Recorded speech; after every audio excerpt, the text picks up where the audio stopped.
Good. Mm-hmm. Hello, everyone, and welcome back to Gym Girls Unfiltered. We are here with Caroline And Kate. And Alani. And Paige. and this is the show where we dive into real stories, real transformations, and the mindset behind building a life you love.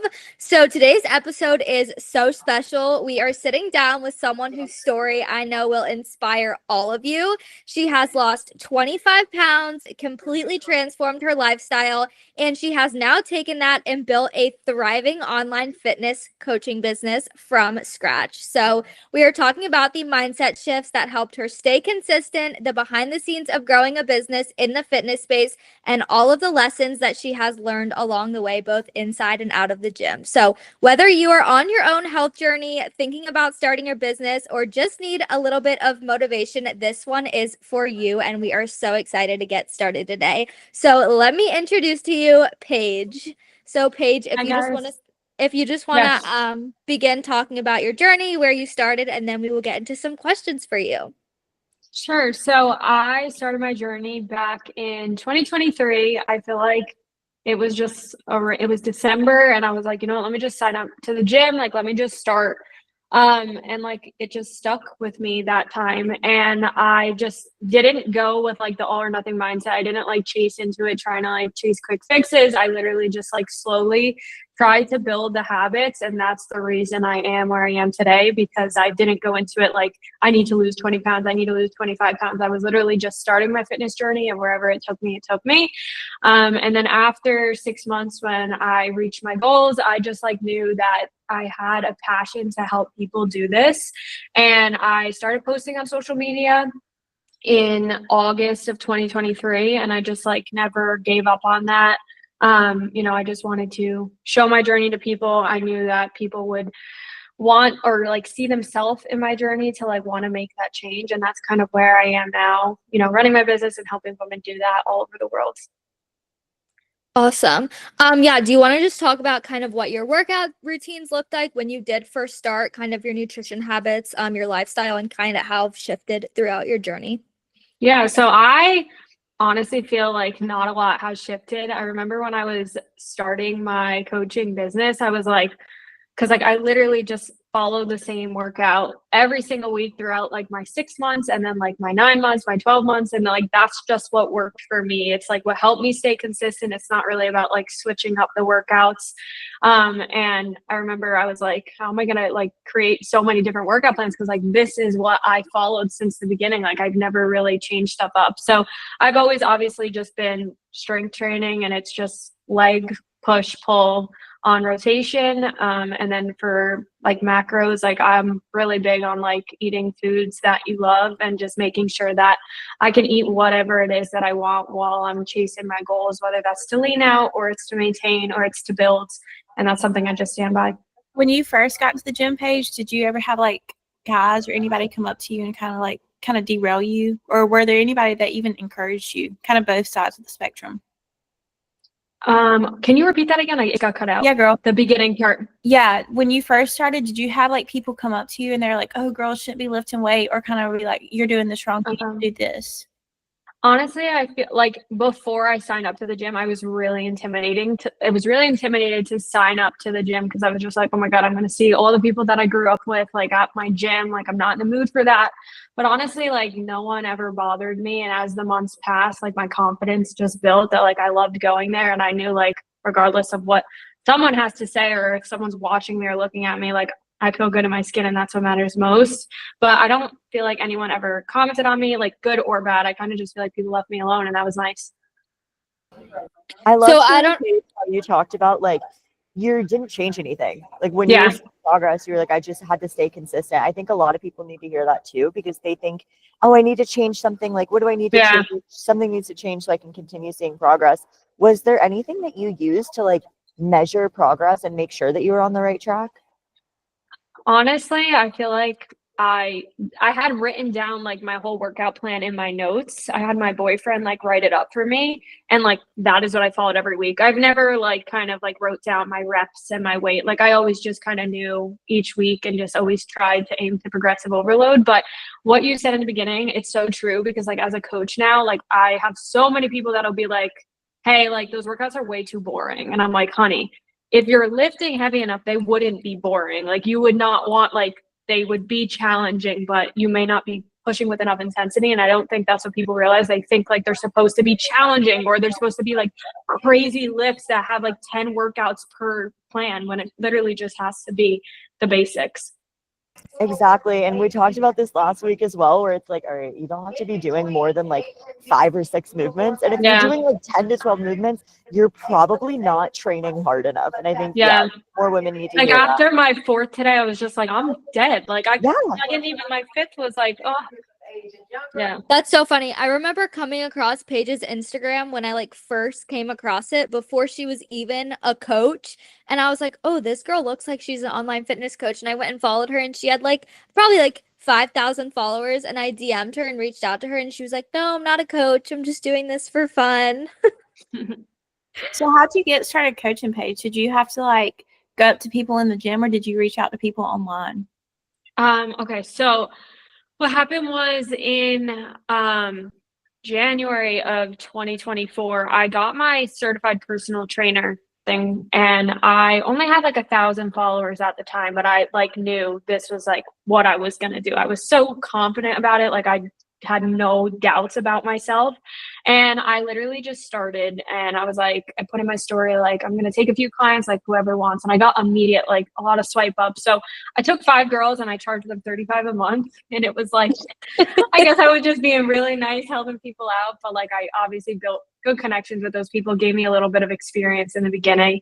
And then I got reached out to by this company called Leanus in May, and I launched my business with them in September. I never had to like go out and find people. Like the first month we just had like 500 applications on like my website, which was like really nice. I guess like really just owning it on my story, consistently posting it, like it hits people, it triggers something that, you know, they see in themselves potentially. And I feel like that's where I got most of my clients and where I still do today. But I've never had to like go out and reach out to people or find them.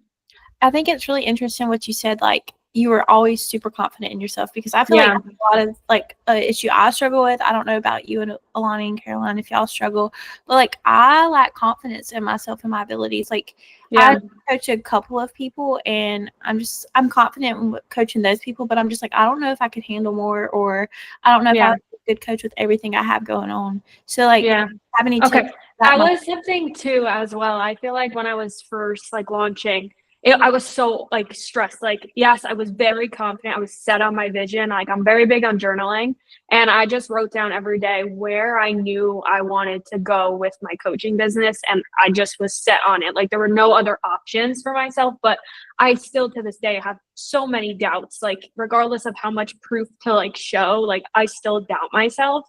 And I feel like with that as well, in the beginning, I was like, oh, I remember when the company reached out to me, I was like, I'm sorry, but like, I still have, you know, a semester of school left. Like, I just don't think I can, you know, manage the time with that. And they were like, just trust me, like, just try it. And, you know, it really is like, it's all up to time management. And you really could take, you know, what you can while online. It just, you probably doubt yourself that it's too much work.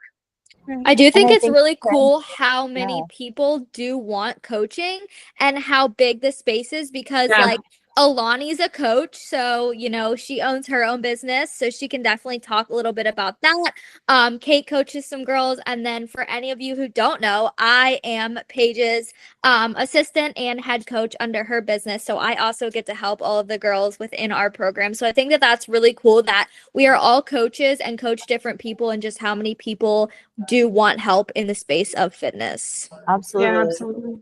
I think like it can be easy to I think hearing you guys talk about how it's like you have to believe in yourself and know that you can do those things. I think that honestly the skills, because we all started out in the gym and then transitioned into coaching. And it's like, I think the skills that we built from being disciplined within the gym and being disciplined within nutrition, it really translated to being successful within a business. And it's just really cool to see how it like betters other areas of your life as well. Like, do you guys feel like that too? 100%. I literally always say, like, I feel like my fitness journey gave me the mindset I needed to be successful, because prior to my fitness journey, I never really had goals to like be successful. I literally just wanted to kind of be average in a sense and, you know, graduate college, get the 9 to 5. Whereas like fitness just showed me that like if you put your mind to something and you never give up, no matter how long it takes, I think that's like the key part, is that you'll eventually get there. And even like being on social media, obviously everyone's goal is to grow and get followers. But like at the end of the day, if you just never give up, even if it takes 1 year, 2 year, 3 year, 4 year, 10 years, like eventually you will get to where you want to be. Yeah. And fitness showed that. And something else I think it would be cool to talk about is kind of talk about your coaching style, because there's so many coaches, but there's not one right way to do things. So kind of talk us through like onboarding people and creating their program. Yeah, so that is obviously something me and Caroline both do together, but I feel like there is so many different ways when it comes to coaching. You have Pilates, and it's like a mix of everything, but like I've always just been strength training, like follow your macro split. Like a lot of people will either come to me, be in a calorie deficit, but obviously a huge thing we have noticed, which I know we spoke with Alani once before, is that majority of women are chronic dieters and just under eating regularly. And then when they go to sign up for a coaching program like mine, they expect that they're going to lose that 25 pounds in 6 months because they're signing up to my weight loss program. But in reality, everyone's body is completely different. Not everyone's going to respond right away. And that's something we have to tackle, you know, together, me and Caroline, that like this person now has to reverse. They're going to have to be patient and know like a fat loss phase is not now. It may not be anytime soon, but we'll get you there if you trust the process. And that's a great point too, because a lot of times it's not only having the plan in place, but it's having the structure and the accountability and knowing what to focus on. Because a lot of coaching that I've found as well, that over the years when I have been getting better at it, it's getting better at learning how to be a helpful coach and learning how to help people make like behavior changes. It's not necessarily who's the best at writing plans. You know what I mean? It's like helping these people change their lifestyle in a way that's sustainable and works for them, like you're saying, Paige. Yeah. Because you can have the best plan, but if you aren't executing 100% or doing what you're supposed to, the plan won't work. And I think a lot of people struggle with that. How do you? I think as a coach, that's something I'm still working through, just knowing that like I'm not going to be able to help every single woman that signs up to my program, because I want it for every single one of them, but not every person wants it for themselves. Like, you know, they can commit to the plan for a week or two, but then they start to drift off and kind of give up. And I fight the mental battle of like, damn, like I really want this person to keep showing up, but you know, they start to kind of fade away. Absolutely. And I think that's like one thing that I really had to learn. And what it is, I think the best thing, obviously everybody is different. So it's really on a per client basis with me, because of course, I'm sure that you guys do something similar where my clients online, they'll check in with me once a week and talk about, okay, what went well this past week? Where can we improve? It's not always changing the plan, but it's also learning from what happened in the previous week. So a lot of times I bring it back to my clients where it's like, where you're like, okay, you can't want it more than they do. So it's focusing on what's that next step. Instead of focusing on the whole staircase in front of you, what's that one thing that we can focus on this next week? Because maybe somebody isn't hitting every single macro perfectly. Maybe they're not 100% on their nutrition. So right now, trying to get them perfect isn't going to be realistic. So it's like, okay, is it realistic this week? Maybe we're thinking about at each of your meals, maybe you're not tracking anything, but maybe what pushes you in the right direction this week is just focusing on a lean protein source at each of your meals. You know what I mean? It's like, okay, what can we do? What's one thing that we can focus on that you can execute at 90% this next week? So I think that would be the biggest recommendation. I think another thing too is like we always preach to our clients, like you don't have to be perfect to see results, just be consistent. Like it takes time, it is a journey, and you don't need to be 100% or go from 0 to 100 overnight. Just like slowly build up and you will eventually reach your goals, but you have to be patient. Yeah, because if that first week you sign up and you're like, all right, 10K steps, like I need to check off all my boxes perfectly. By that third week, they're MIA from me. You know, like they're not responding to the check-ins anymore because they dove in full force thinking like they had to change their life overnight. And that's why we're always like slow steps. And, you know, if you just focus on macros this week and you can't get your workouts in, that's fine. Then next week you can focus on getting your workouts in, even if it's just doing cardio. And then the next week, get your lifts in. Okay, guys, we're going to take a pause for a second. Alani is hopping off. She is headed to Vegas for her last show of the season. So everyone wish her good luck. She is going to crush it. And she will be back for next week's episode. But so glad she was able to pop on. Have a safe flight, girl, and good luck. I am so excited. We love you. Good luck. Bye. All right, I have a question for you, Paige. How do you keep your clients like staying consistent? Because when I have clients check in, I almost like feel this pressure that each week they want me to change the plan. And I'm just like, if I don't like change something, I feel like they're just going to be like, why am I paying for this? Okay. I mean, I get in my head a lot about that too. Like just sometimes thinking, oh my God, like, are they going to not see the value in this anymore? And I think it just comes down to so much more than that, and kind of zooming out and thinking like, what are the other value things that these clients can get? Because I'm really not going to change my clients' plans for a while unless one, they want new meals in their plan, or two, the 6-week mark is up and they need new workouts, or we just need to like adjust or increase their cardio. So for us, like we find the value is really being communicative with everyone, like checking in on them a few times a week, like usually Mondays and Fridays. And then we have our check-in in the middle of the week. And it really just helps people kind of feel like, you know, like we're kind of watching you in a sense, not even watching you, but when we care, like we want to see if you're following your plans, and like just having someone to push you and to kind of check if you're doing what's needed. Like that's a value add to things.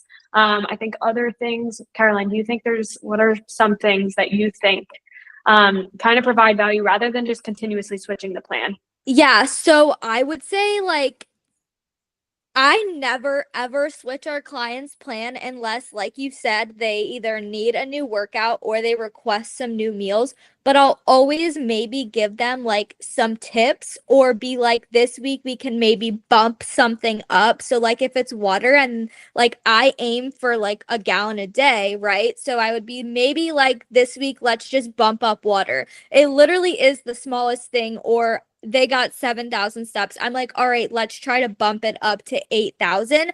But I'll always say, like, instead of changing something, I'll say, like, let's improve this week. Like, if we had 4 meals off this week, let's aim for 3. You know, if we only got 4 out of 5 of our workouts in this week, let's aim for all 5. Like, really just aiming for that next step up instead of changing something. Or I'll just ask them questions to reassess if something is going wrong. So a lot of my clients will be plateauing, or they'll have an off week and like they think that something needs to be changed. But then I'll click back through their past check-ins and it's like, we didn't have 4 consistent weeks. We're not going to change anything this week. This week, we just need to be 100% consistent. So really like looking at the deeper, bigger picture than just looking at their check-in and being like, okay, nothing changed this week, we need to change something. Because at the end of the day, nothing needs to be changed. It's probably just them not being consistent. Yeah, I think another thing too is me and Caroline are very big on like just not being just coaches. Like we're very encouraging to like every single client in the check-in, and like they always feel seen, they always feel heard. Like if they're stressed out that they didn't have a great week, like we're gonna just constantly make them feel like that's normal, we're human. And I feel like that is what is really good, because now they don't just have a coach, they have someone who's supporting them, who like is kind of like an extra add-on to their life in a good way. Okay, I think that that's definitely something you could add value to with your coaching, because I know like you have a small clientele and you're doing it on your own and just learning through Paige. Something that really has helped me and helped us is like letting them know that even though you are a coach, you are also human, and you also go through the same things that they go through, because a lot of our clients I feel like think that we are freaking robots and that we are like 100% perfect and everything's always on plan for us. And they don't realize that we go through the same things and same feelings that they have. Yeah. So like, we'll be like, guys, you know, you didn't have a perfect week. We don't always have perfect weeks either. Just because we're a coach doesn't mean we're always 100% on plan. And then that kind of makes them realize like, oh yeah, even though they're a coach, they're still a normal human. You know what I mean? Yeah.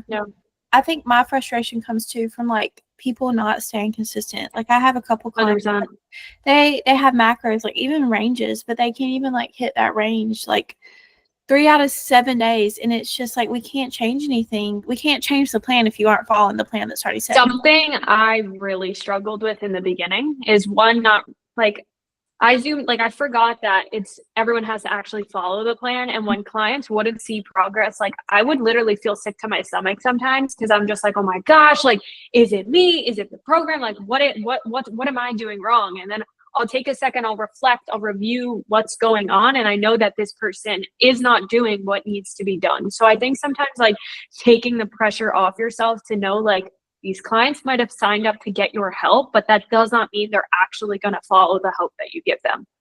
And y'all take more of like an encouraging approach to like 100%. Very, very big encourage. Like I've always just done that from day one. So like instead of like our check-ins just being, hey, and I feel like that may be something that helps you because if you feel like you don't have changes to make to the plan, your check-ins can be a little bland. Like, you know, hey, not changing your workouts, you know, not changing your meals, have a good week. Like, yes, then maybe it may be like, what are they kind of getting from this? But like, we're looking at the check-in and we're giving them like all the positive feedback that they can possibly hear to feel motivated, to feel fueled, to keep going on their fitness journey every single week. And I think it's so funny because every coach is different. Like I've had 3 different coaches in my like 4 or 5 years. Yeah.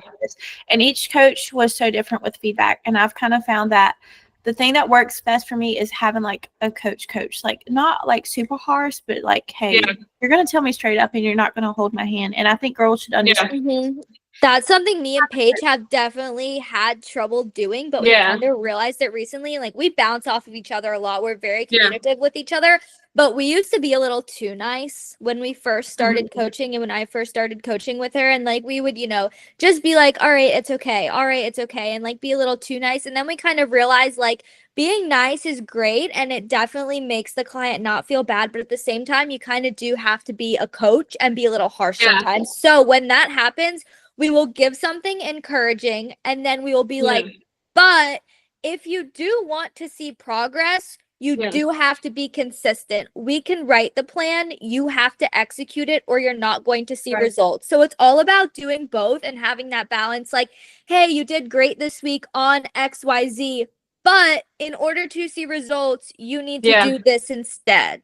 So not making them feel terrible, but also being real and making sure that they are doing it. Because if you're too nice, then they're just going to keep doing it over and over and over again. And we do have some clients, and you're always going to have those clients who kind of like to hide things and feel bad when they are real. So we've kind of realized that too, that, you know, they're not always going to tell the truth. So sometimes you do kind of have to be a little harsh and, you know, real and just be like, hey, I don't mean to, you know, be mean. I'm saying this out of love. But if you want to see the results, you need to follow the plan. Yeah. I think with our type of clients, because they're such, like my target is obviously people who are in the same place as me. So when I was signing up, like I wasn't looking for a bodybuilder coach who was going to make me follow 100% macro this, macro that. Like it really, I have to like go back to where I was when I started my journey and be the coach that I needed then, which was just learning how to balance the life I was living with being on a fitness journey, not making fitness my whole entire life. So we've definitely learned how to like give clients tough love, but while also encouraging them, because I need them to be able to trust us to tell us, hey, I did this, this, and this week, in order for us to give the correct feedback for them to change. But it's the encouragement side of thing has just worked for my client base because I'm meeting them kind of where they're at in life, which is no fitness experience, and not go like they don't want to be bodybuilders in that sense. Right. What's a common myth that both of y'all have like clients coming to you that they believe? There's many. I think a few. We can go on for days. Yeah. Many. So a few are like the worst / the most common one. okay. Paige, you go. I mean, definitely, Carolyn, we may need a team on this. I think lifting makes you bulky is definitely one. That's not our biggest one. But that's definitely one. And then what would you say, Caroline?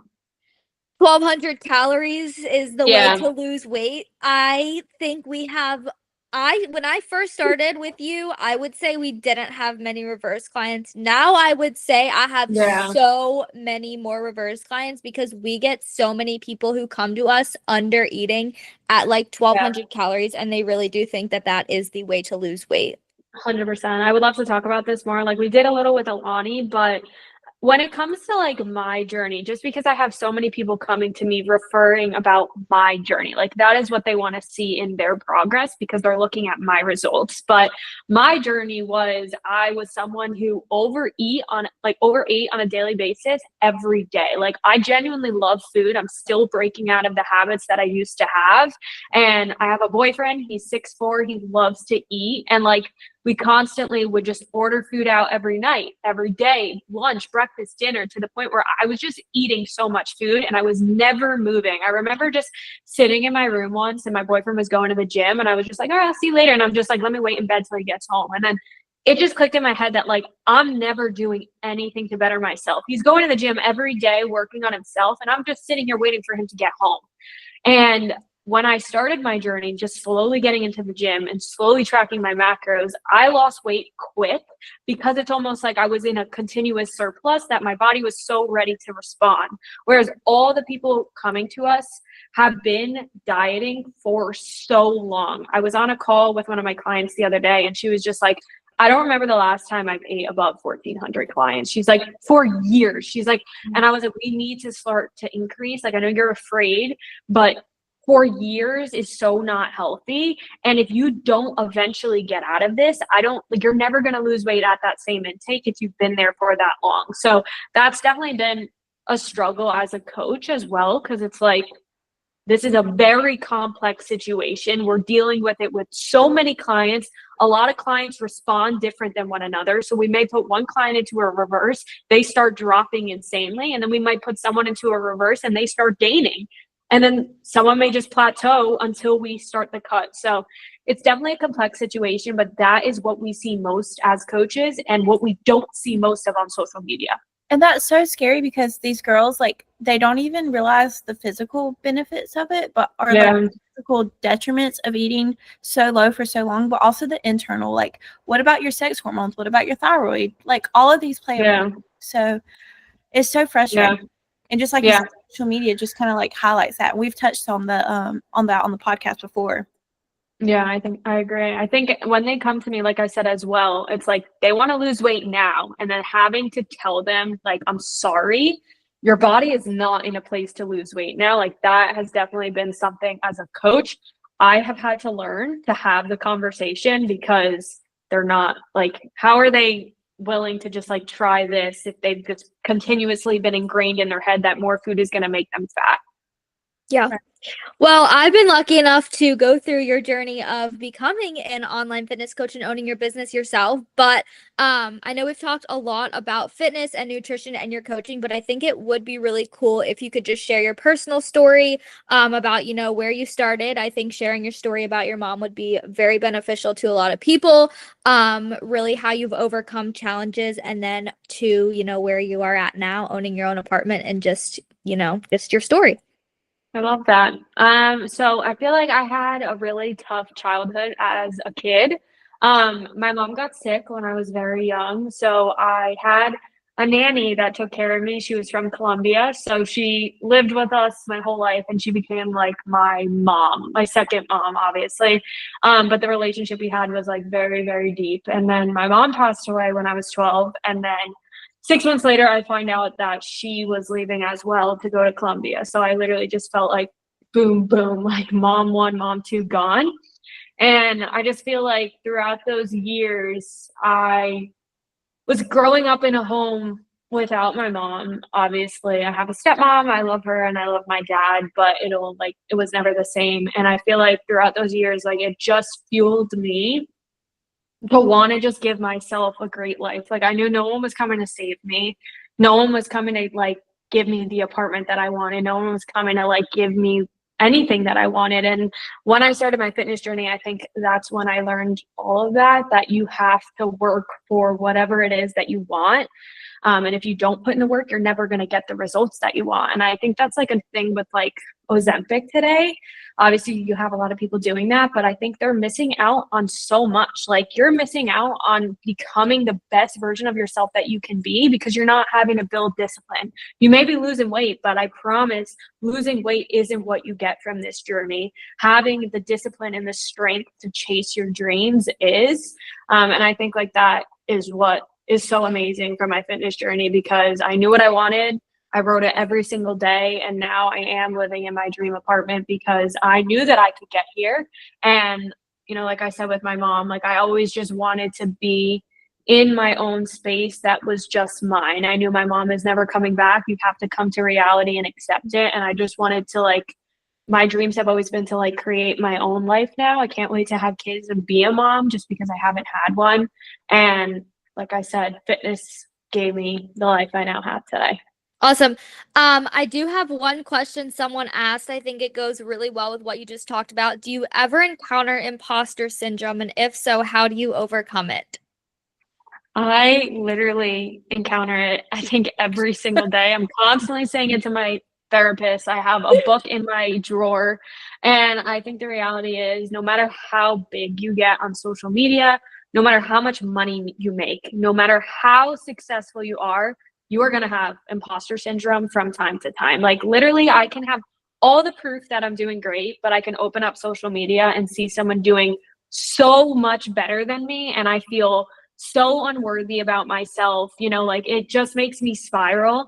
And I think the best advice I can give is like be limited with your time on social media, be confident in yourself, journal a lot, like tell yourself what you truly want and visualize yourself there. Like I know my apartment has always been my biggest dream. And for weeks, I was meditating and literally visualizing myself sitting at my counter, writing in my journal, doing work. And now I'm literally in my apartment, writing in my journal, doing work at 22 years old. So I think it's just like, you're always going to have imposter syndrome, but you just have to like, when those days come, block it out. Because when I have those days, I think yesterday was one of them. Like you just have to keep yourself busy with other things. Get off social media. Stop watching other people's lives. There are going to people be ahead of you always, always, always. And you just can't give up on trying to work to where you want to go.